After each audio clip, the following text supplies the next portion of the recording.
পরে আমার শহীদ পিতা মাওলানা মতিউর রহমান নিজামী যখন শিল্প মন্ত্রণালয়ের দায়িত্ব নিলেন, দুর্নীতির বিরুদ্ধে শক্ত অবস্থান নিলেন, 3টি বছর এই শিল্প লাভের মুখ দেখলো। কিন্তু মাওলানা নিজামী যেদিন দায়িত্ব ছাড়লেন, তার পরের বছরে এই খাতটি আবার লসের মুখে পড়ে।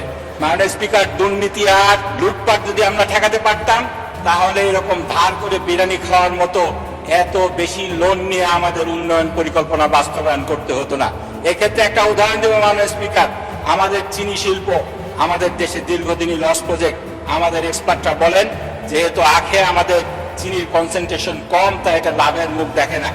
2001 সালে যখন জোট সরকার ক্ষমতায় ছিল, সেই সময় প্রথম দিকে এই সুগার ইন্ডাস্ট্রির লস ছিল 1.18 বিলিয়ন টাকা মাননীয় স্পিকার।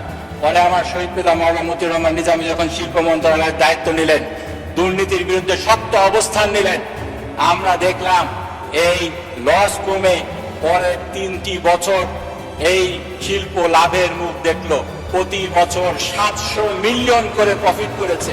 কিন্তু মাওলানা নিজামী যেদিন দায়িত্ব ছাড়লেন, তার পরের বছরে এই খাতটি আবার লসের মুখে পড়ে।